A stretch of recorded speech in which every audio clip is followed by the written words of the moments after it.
Hello, everyone, and welcome to another edition of our inspirational talks at the Smart Code Challenge 2020. Today, I'm here with Michael Lind. He is an associate professor at the Research Institutes of Sweden, but he's also a co-founder of the Maritime informatics discipline, uniting researchers and practitioners in the same discourse.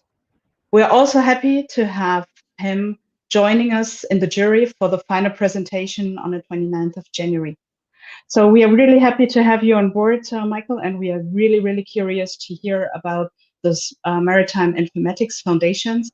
And now I'm handing over the floor to you without further ado. The floor is yours, Michael. Thank you.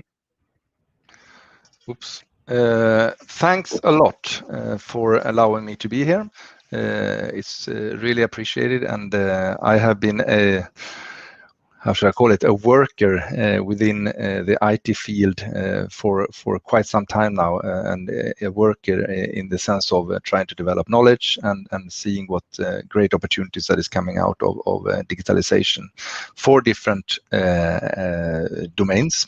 We were also part of running the first hackathon in Sweden. I'm from Sweden, back in 2009, and have seen which great opportunities that come out of such open innovation efforts, bringing competence from different areas into co-producing some value for the domain that is focused. Also, I have been highly active in the maritime sector since the beginning of 2013, and have, as some people may know, been one of the co-founders and drivers for port collaborative decision making, and also for maritime informatics, which is something that was highly surfaced last year when the first book on maritime informatics came out, which was co-authored by 81 people from 20 nations. And at the end of the day, it is really about understanding the practice that we do want to make contributions to, and it's a warning signal, or very importantly, is that we can never separate the human agency from the technological dimension. We need to keep those two together. So again, thanks a lot for allowing me to be here and providing this inspirational talk. And let's see where this can take us. Feel free to put comments and questions in the chat. First of all, I would like to express that nobody in the maritime sector exists and operates in isolation. As we see here, we do have a lot of connectivity between the different parts, and that connectivity is enabled by ships moving all over the earth. We have some straits that are more intense than others, and one can say that the maritime sector is probably the oldest and the largest sharing economy in the world, where the natural resource as waters are being used for moving goods and people between different corners of the world.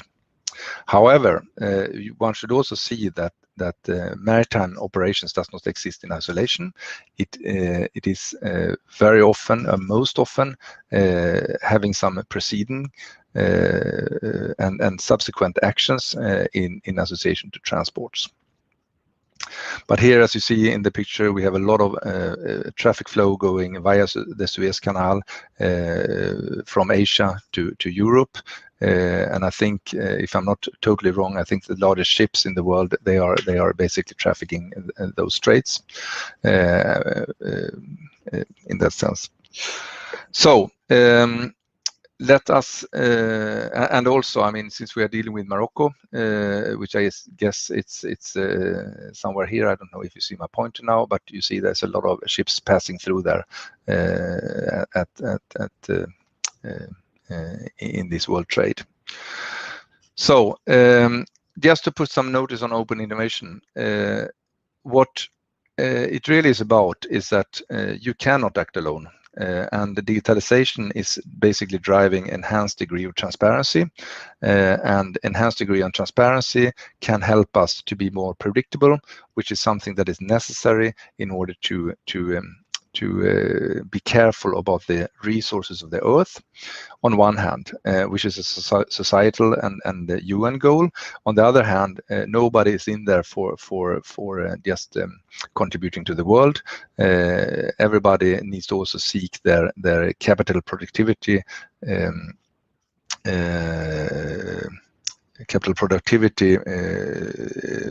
optimization, so that we do have healthy companies out there. We need to respond to the global agenda on sustainability. There's a lot of initiatives going on where we seek opportunities to be more jointly managing those efforts. And one way forward, which I think is very promising, is what is done around ports when it comes to open innovation, where there's a lot of good examples in prior, for different settings where the crowd has been invited to co-produce a value and meeting the challenges of a particular setting. However, we also need, in this case, a mindset or a perspective on the practice that is addressed. And let us see if we can deal a little bit today about what ports are and how ports are connected to the world, and also some statements on smart ports, as well as looking into how maritime informatics is something that can contribute to this development, and how that can be used as a tool for you in participating in this contest and effort on open innovation. So first of all, I would like to go back to the issue of port environments. We have a point of departure where we are in principle having a legacy of shipping. I think it's 1609. We have the Mare Liberum, where the captain is a king of the sea, and that has driven a lot of sub-optimization. In relation to, for example, the aviation sector, we do not have any overarching coordination body. It is rather up to each party to act in a coherent and transparent way, if that is possible. But as it has also been very many times said, it is the largest poker game in the world. And that means that it is a tendency that you do not share information between each other. At the moment, we also have a need, and there's a lot of calls for enhanced degree of efficiency and also reduced greenhouse gases. At the same time as we have a lot of digital initiatives coming associated to the port environments, and this is basically very much about bringing the different actors together within the port as a network or organizational network as a port is, but also connecting that network to the larger supply chain or transport chain network. So those three elements gives hope for us. First of all, that the Mare Liberum is challenged. This need and the digital initiatives gives hopes to enhance the harmonization of maritime transports and also enhance the integration of maritime transports in the global transport chain.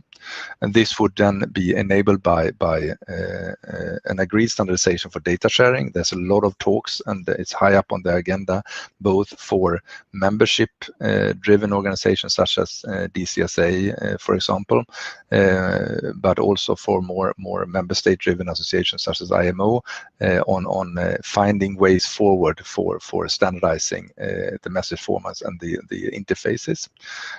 Also, a big push is driven towards enhanced collaboration across the supply chain, and all of this is then challenging the traditional roles in the self-organized ecosystem of shipping that is acting in competition. And just to mention a few initiatives, and of course you can have a look at this slide or this slide deck a little more carefully. but what we can see here is that we do not have any overarching body that is handling the whole transport chain. We have some initiatives going on, from example, UNC-FACT that has this multimodal transport framework, but in essence we can also see that IMO is regulating what happens at sea and do stretch a bit into the port, but is not regulating all the aspects of the port, especially when we start regarding the port as not just being a window to the sea.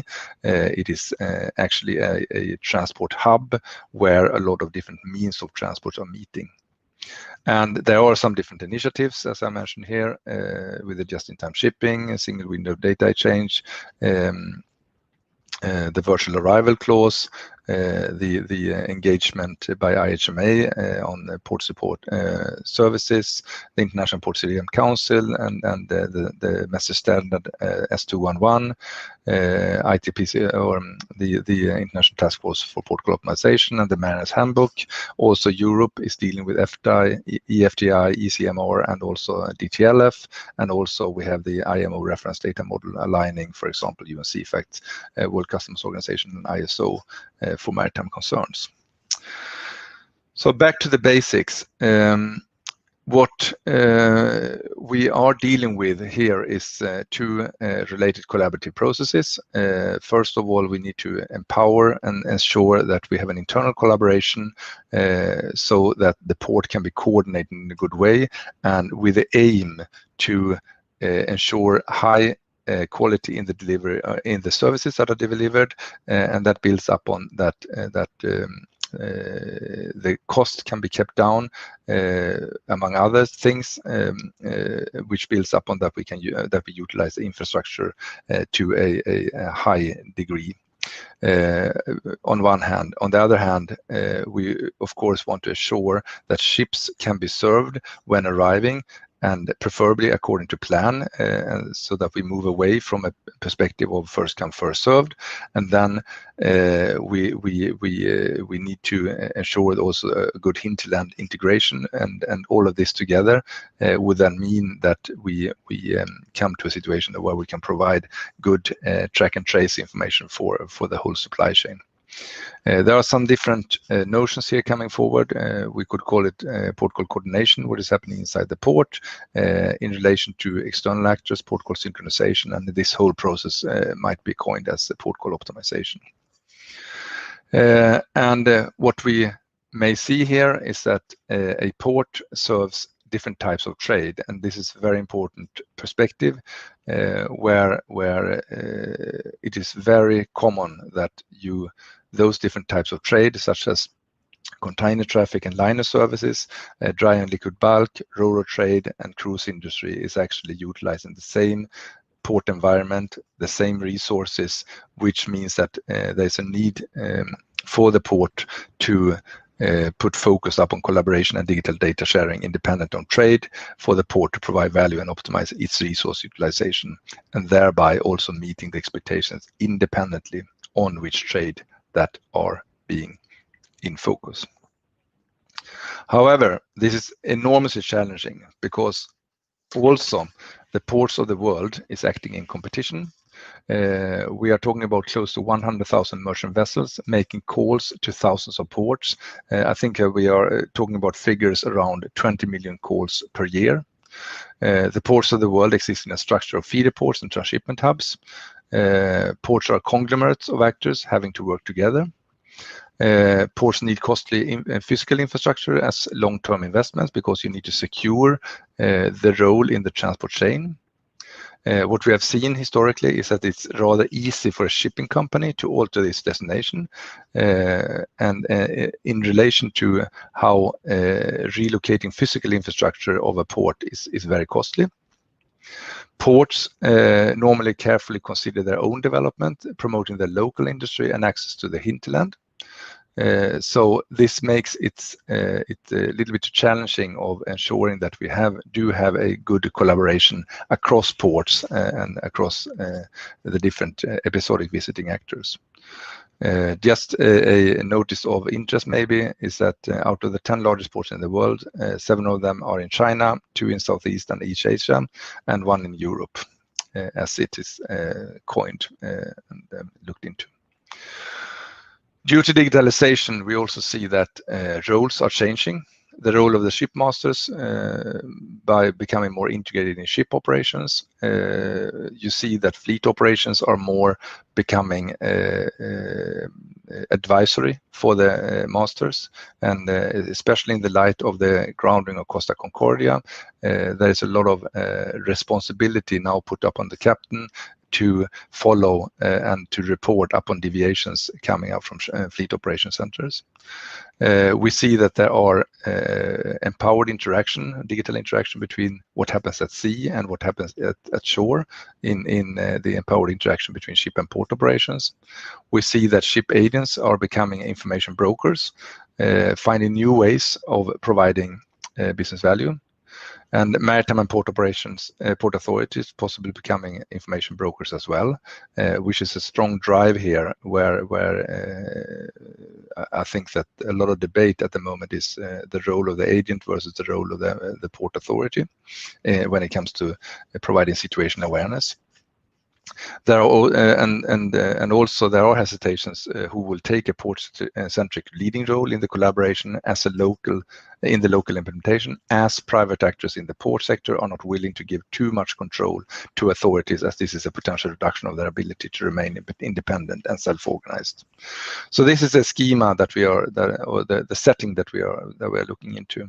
And what we can say is that we see a port is a multi-organizational phenomena where different actors do have their structure, technology, role, and task, and those needs to be related to each other in a collaborative environment, and they are jointly providing value to its clients. And we can see that we need to build and base our planning on information from external actors, and we can also deliver information to external actors. So for that reason, there is a need for joint infrastructure for situational awareness. And hopefully we will come to a situation at some day where the ports in the world are better in forecasting its operations and providing means for the different stakeholders to actually become more integrated in the larger transport chain. We have been active, or highly active, in contributing to, first of all, digitalizing the port call process that was brought forward in a UNCTAD publication. There is a lot of talks now on the smart and the sustainable port. And you see also, if you're from Europe, you know that there's a lot of green port initiatives going on at the moment, which is stressing the role of the port in the green conversion, which I think is extremely and highly valuable. We do have this joint discourse, as was said in the introduction, of maritime informatics that is uniting practitioners and researchers, and that has gained a lot of interest, and also that there's more emphasis put upon seeing the port as part of the integrated supply chains, and especially when we have phenomena such as smart containers coming forward, we realize that there will be digital connectivity independent on the mode of transport to the objects that are actually being moved from point of origin to point of destination, involving multiple transport modes. Looking into the smart and sustainable port, we had this initiative on port collaborative decision making that is captured under ipcdmc.org, where we see that we put an emphasis on, by sharing data in a standardized way, we have the standard of S211, which is a CMDS standard. CMDS is a framework that IHO initiated, Common Maritime Data Structure, and is taken up by IMO for sharing timestamps. So S211 is a standard for sharing timestamps, and what you want to know is basically when is it expected that something will happen, a movement or a service, and has it really happened, as a foundation for the next actor in line and next actor in line to make plans and adjust. So collaborative alignment becomes a key issue when you are working on such a flat structure as the self-organizing ecosystem of maritime operations is constituted of. There is a lot of interest now from major actors in the maritime sector to adopt these type of principles and moving from test beds to pilot implementation. What is a key here is to enable international standardized data exchange and also developing just-in-time shipping by implementing concepts such as port CDM, which is then, of course, a double-sided activity. It's something that concerns what is a port ready to serve the ship, and is a ship arriving in time, or if you take any other type of carrier. Interestingly, when we did our studies on port CDM, which was part of the Sea Traffic Management Validation Project, we ran this in 13 test beds, and we could see that there's a lot of unproductive time in port visits. And that basically means that the operating time and time at berth is too low, or versus the time at berth is too low, and also the time at berth and versus the total turnaround time is also too low, so that the infrastructure ship is not really being utilized as much as it could, and by that we also need more ships in the world to cope with that situation. So my feeling is that and my experience is that ships are, however, doing all they can to arrive in time, and many times the port is not ready to serve the ship, given that the ship can depart at the estimated time of departure from the previous port. But as the ports are lacking in predictability, the further into the port call process that you come, meaning predictability as operations are not pursued or events are not initiated or finalized at the estimated time. That means also that there will be creating a domino effect where the different actors are not aligned. And when we did this, we shared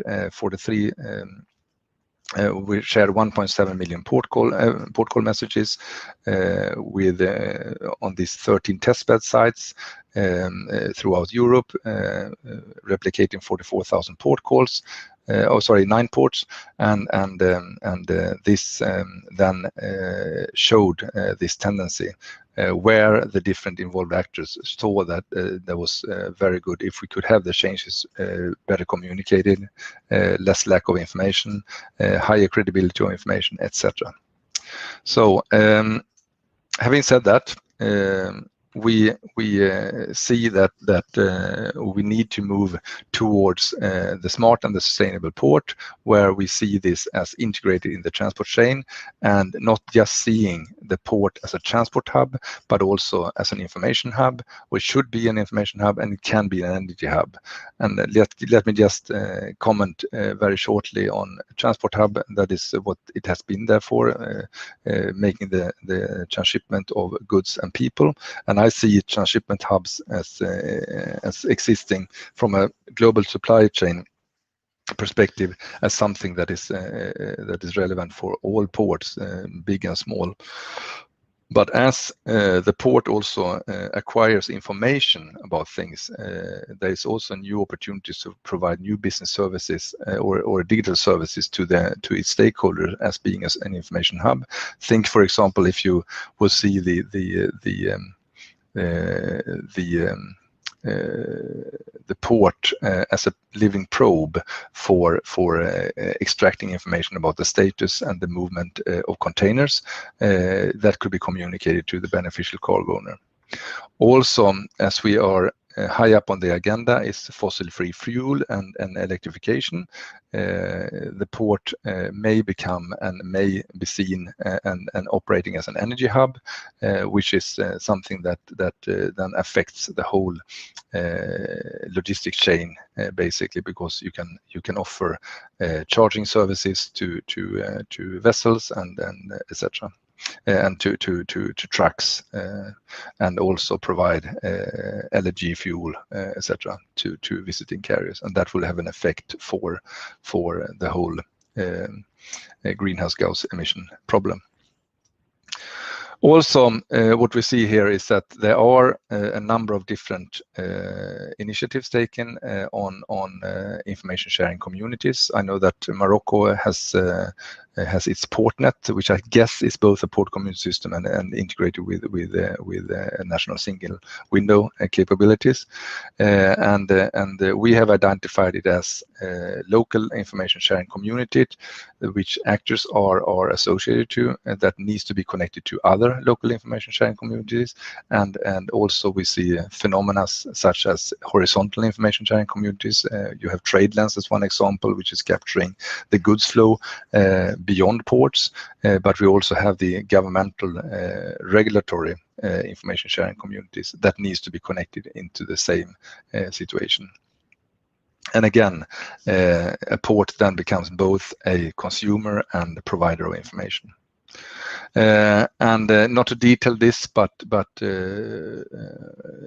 just seeing this as possible opportunities, you would have both the horizontal data sharing infrastructure that would be connected to local data sharing infrastructures at the end of the day, which would require then standardized APIs and adoption of standardized message format. You would have sensors in the port. You would have public data streams that you can tap into this situation, and there is a number of different systems behind the actors that are working on this, and that would be able to provide basis and consume information from those data sharing infrastructures. However, also importantly is that we might have a community of application providers. I mean, if you look in Antwerp, for example, there is a lot of possible open innovation providers of new applications addressing certain stakeholder needs that would build up on this information that would be directed to the different actors that are associated to the port. So here I see a very important role that digitalization actually can be used as a mean to empower the port operations, and also inviting the crowd to be part of this. So having said this, we also see now that we have a situation where we have maritime informatics that has been emerging. We have the first book has been released in November 2020. We do have a website that is capturing a lot of the writings that is coming out, and it is acknowledged by UN bodies of the existence of maritime informatics, and the website is www.maritimeinformatics.org, and this is just the first phase. There will be much more coming out in this effort, such as, for example, a focus not just on sea transport, but also on digitalization for aquaculture, sea space planning, protection of sea, and energy production. So let us see what comes out there. And again, at this first phase, we have had these practitioners and researchers uniting to improve the efficiency, sustainability, safety, and resilience of shipping. And what is it about? It is about viewing shipping as a self-organizing ecosystem with competing autonomous actors, seeing that actors that visits stable environments such as ports are episodically tightly coupled, and it's also a socio-technical approach, and that means that such approach do not separate between the business and IT aspects that need to move in concert. It is addressing global concerns. We do have some statements now coming out on where we are talking about the opportunities of actually providing a more global situation awareness so that we can actually save life and planet if just information was released from some key partners. As of today, there are 6,000 to 12,000 people dying every day from starvation, and if we then could make some kind of coarse-grained situation awareness coming out of those actors that are involved, that would be very good. So it's a concern for the common good. Data analytics is high on the schema with AI-based techniques such as machine learning and big data analytics, standardization, of course, and with the goal then to make shipping more efficient, resilient, sustainable, and safe, and as a part of the global transport chain. And if you look into this, we view the organization as a capital creation system, which builds upon multiple types of capital, such as symbolic capital, human capital, natural capital, social capital, organizational capital, and economic capital. So importantly, when you pursue your innovations, I think it's very worthwhile to look into how these innovations actually is empowering the capital productivity of the port or a certain actor of the port. There are, of course, different types of systems involved in an organizational setting. You would have a system of production that would capture the normal value creation, but as we are self-organized, we need to capture important information from the system production in a system of record that can be used in a system of inquiry, such as data analytics. And when we do that, we would have a new system of framing, and everything builds up on a system of engagement.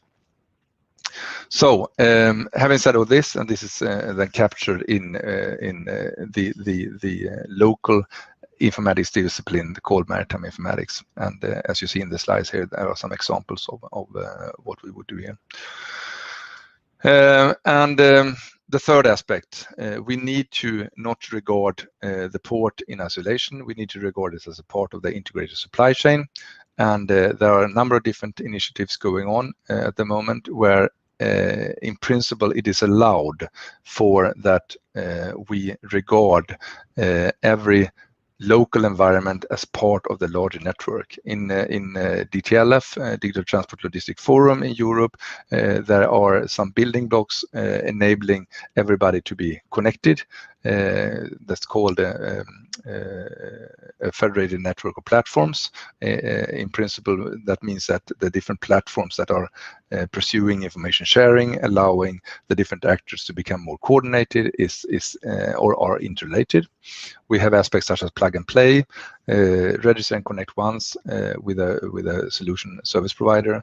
There should be technology independent infrastructure services, which allows for a seamless, secure, safe, and compliant trade flow. We need a federation of network of platforms and peer-to-peer solutions to harvest economies of scale, and also that we establish governance rules. And I think that this initiative from Europe will become something that becomes a global concern. So again, going back then to the need for end-to-end visibility, and that concerns not, of course, only container transports. It means that we need to assure that the maritime transport are connected to the common good for bringing the goods from point of origin to point of destination. And there are multitude of actors, and there's a multitude of systems involved in enabling that as efficient as possible. And nobody is really better than the other one. What we are saying here is that we need to ensure that the weakest link of the chain is as strong as possible, and that builds up on that we do work on situation awareness and digital data sharing.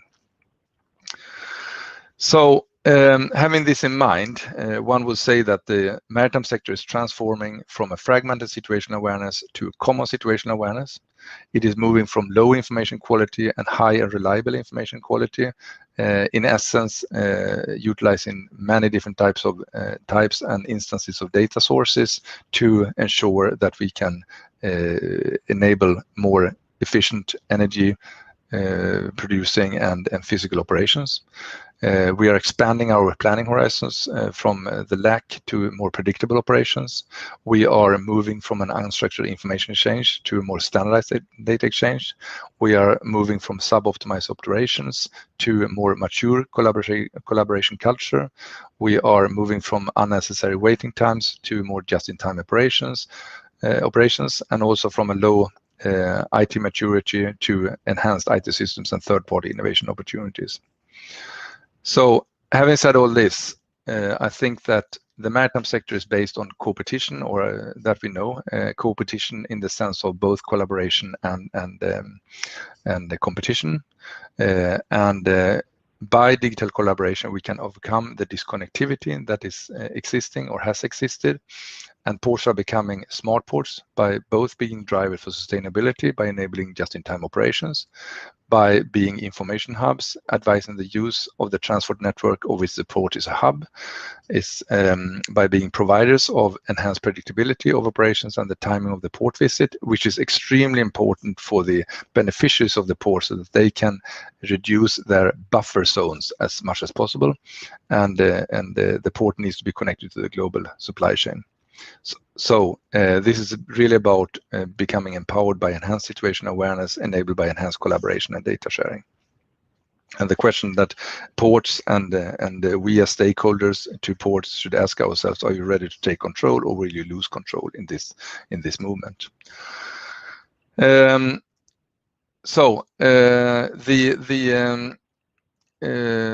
come to an end for this presentation,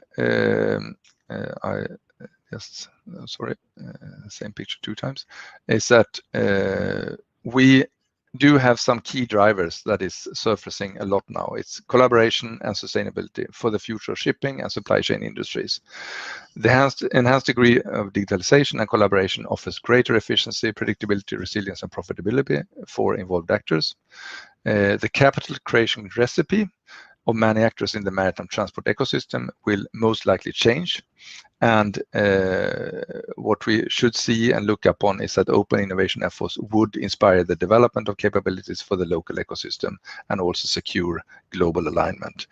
Independent if you are sitting in Africa, in Singapore, in Australia, in West Indies, or in the northern part of Europe, we need to secure that we are aligned and adopting the same principles and also operationally connect, especially for the parts where we do have a direct relationship, physical wise or transport wise.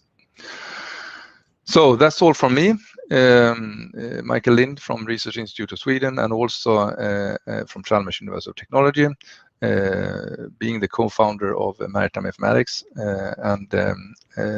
Again, digital collaboration has been brought to the maritime sector to stay, and many other industries has already been developing and harvesting the opportunities from digital collaboration. And this is something that you should take now into consideration in your efforts in contributing to sustainable shipping. Let us join forces. Thank you. Over to you, Ines. Thank you very much, Michael. This was a really comprehensive overview about the work that you have been doing with your colleagues, and a good overview of where we are at. We open the floor for questions. You can type them into the chat and we will answer them.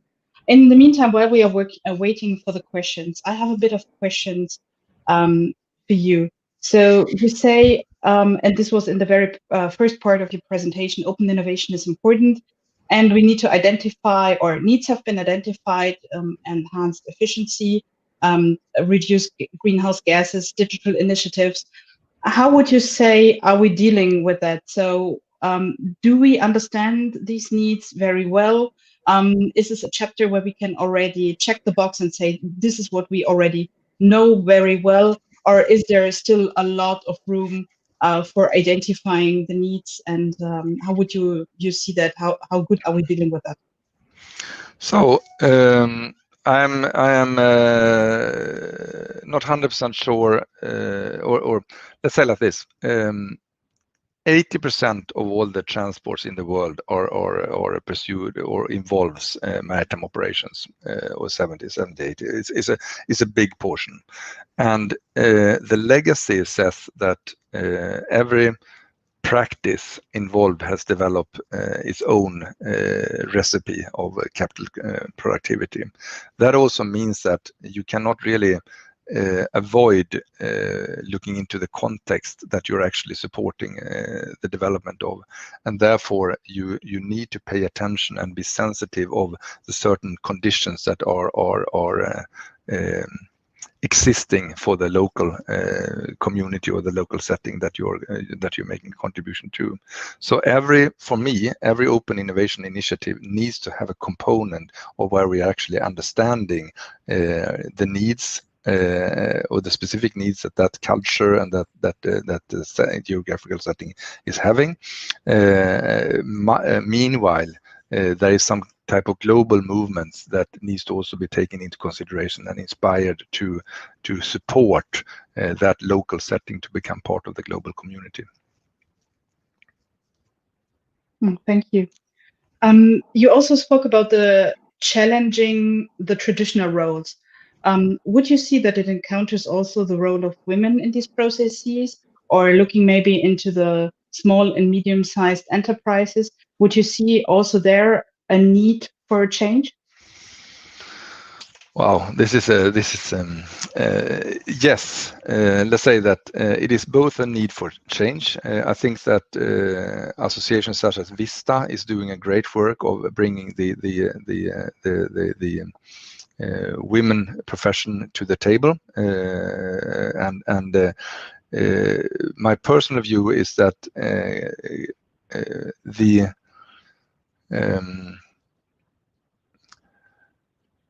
how should I call it? The shipping industry is very men-dominated at the moment, and I think that there are capabilities of women that should be brought into the sector, especially as we are talking about the high need of collaboration. Let me frame it that way. Great, thank you for that. We also spoke about that ports need the costly physical infrastructure as a long-term investment. Looking into that and in the framework of the hackathon challenges that we have here, how important would you consider the innovation and digitalization, but also the co-creation in the relation to trade? Super important.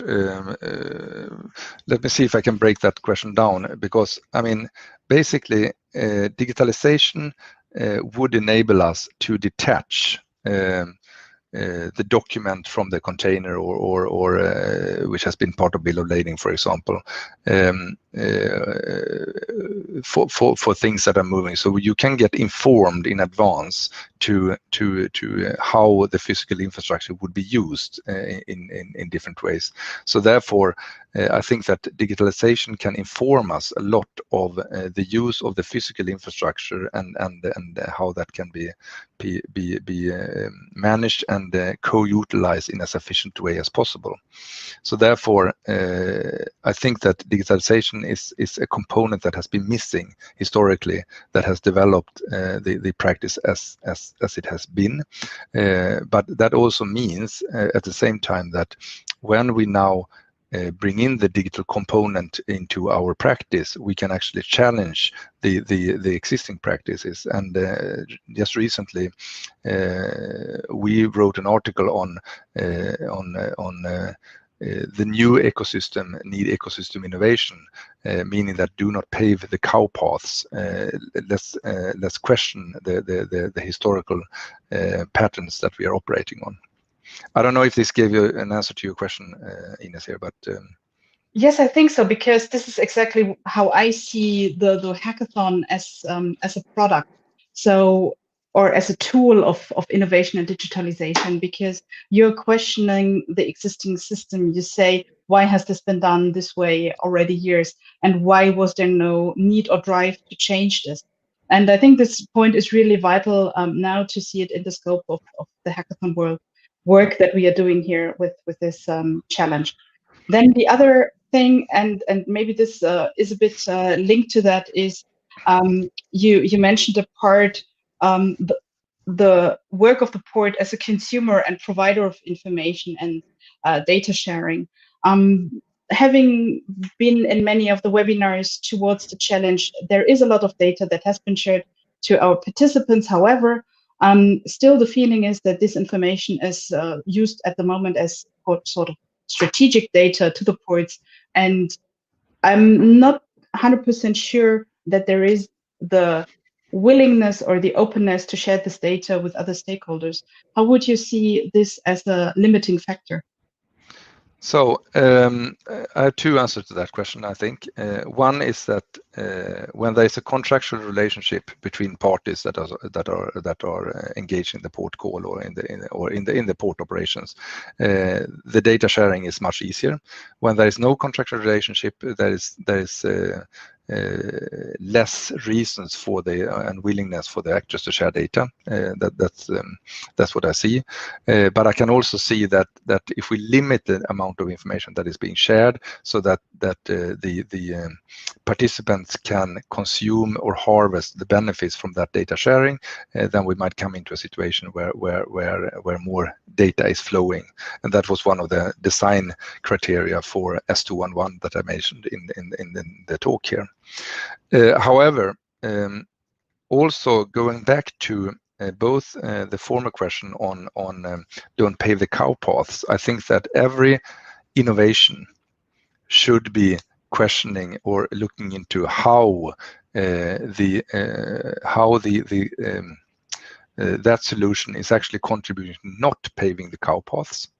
That's one. And secondly, also inspire the developments towards new business models of digital services that actually can be something that looking up on the port as not just only a service or a service provider of physical services associated to transport, but also a service provider associated to digital information in different ways. And there, I think there are business models that would exist. And I think that is a very important criteria for innovations that would be pushing the ports coming into a new reality.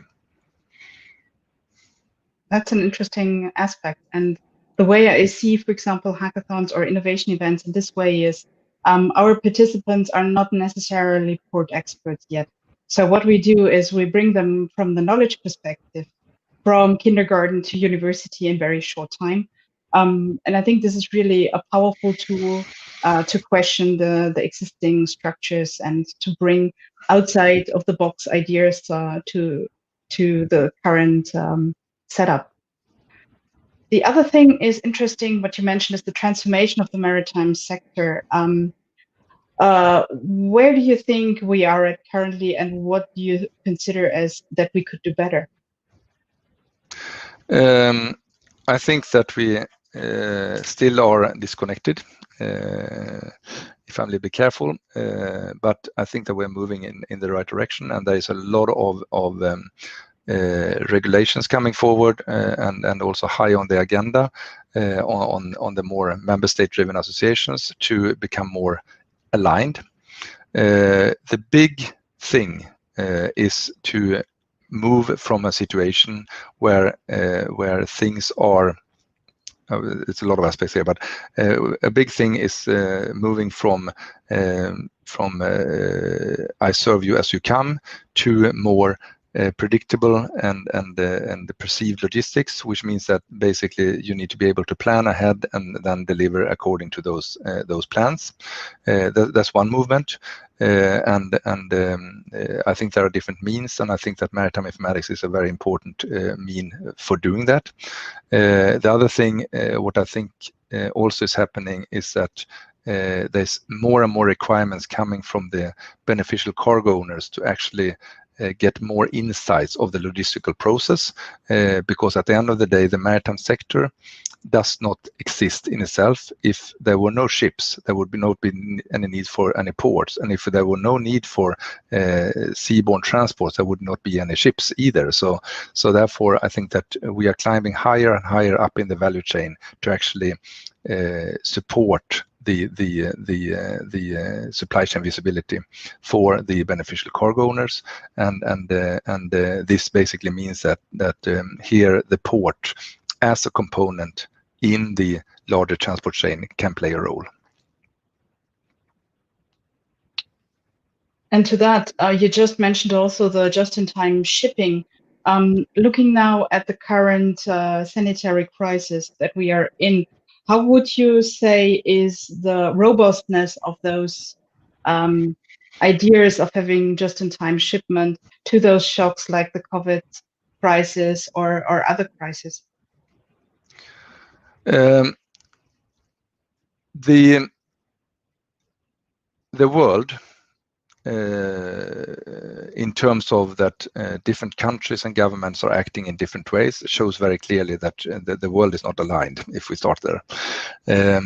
However, what I also see here is that when it comes to transports that are of humanitarian concerns, it is extremely important that we also manage to look outside our own smaller domain, and that is again a reason for us to actually expose some information on the status, and also consume some information about, for example, think about if you would have a COVID-19 container or